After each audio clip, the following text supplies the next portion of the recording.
The rain was steady, not fierce, just enough to turn the dirt at Camp Redline into a thin layer of brown slush.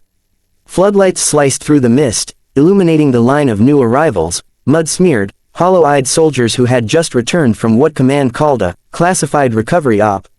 No one knew where they'd been for the last 6 months. The gate sergeant squinted at the lone figure at the end of the line.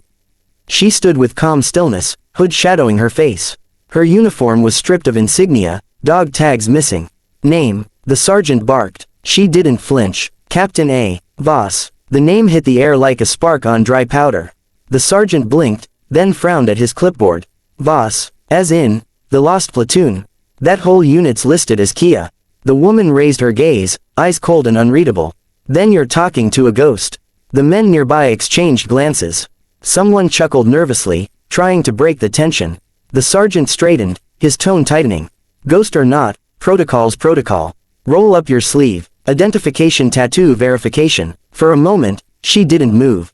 Then, with slow precision, she tugged her right sleeve upward. The floodlight hit the pale skin of her forearm, until the ink appeared, dark and coiled like something alive.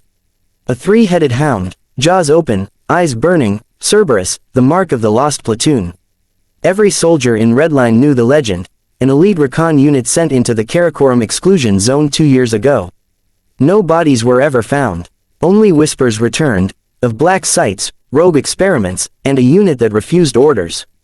The sergeant's voice cracked slightly. That's impossible. That platoon was wiped out. Voss lowered her sleeve and stepped forward. Not wiped out, she said quietly. Buried. By your command. The crowd fell silent. Even the rain seemed to hesitate, pattering softly against steel. The guard at the gate, a rookie barely 20, stammered, "Ma'am, if you're who you say you are, then where are the rest of them?" Her eyes, a storm of gray and ash, flicked toward the mountains beyond the wire. Still out there, watching, waiting. Something in her tone chilled the air. The sergeant swallowed, then keyed his radio. "Command, this is Gate 1. You'd better send the colonel.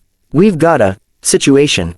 The radio hissed. What kind of situation? Voss turned her head slightly, and the floodlight caught the faint scar running from her jaw to her collar.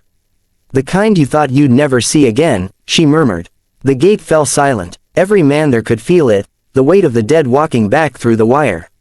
And on her arm, beneath the sleeve, the Cerberus tattoo seemed to pulse faintly, like it remembered the fire, the betrayal, and the platoon that refused to die. The wind carried a low hum as the heavy jeep pulled up near the gate. Headlights sliced through the rain, cutting across the tense silhouettes of guards who hadn't moved since Captain Voss revealed her tattoo. The driver jumped out, saluted sharply, and opened the rear door. Out stepped Colonel Isaac Wren, commander of Camp Redline.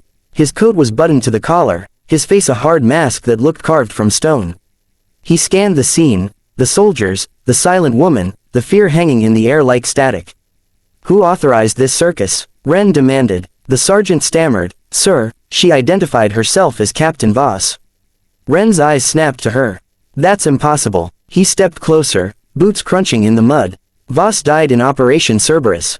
I signed the death cert myself." Captain Voss didn't move. "Then maybe you signed a lie." That stopped him cold. Around them, the guards shifted uneasily.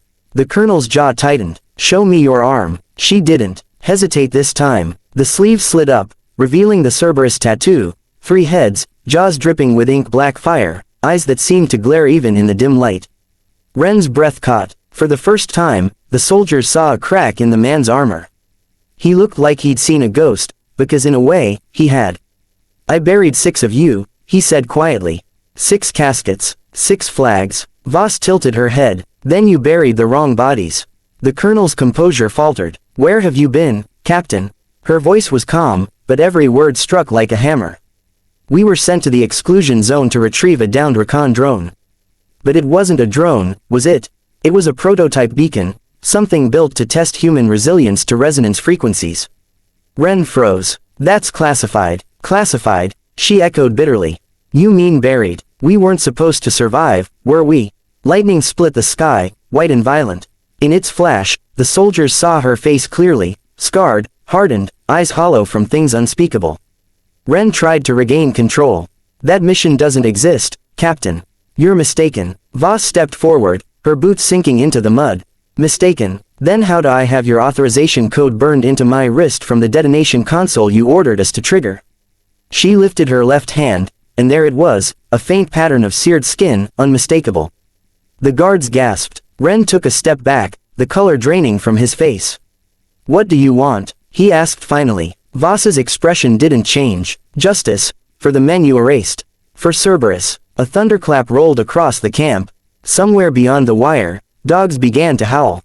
Voss's voice lowered to a whisper. And before this night ends, Colonel, you're going to tell them the truth. The rain fell harder, drumming against metal and earth, as if the heavens themselves were listening.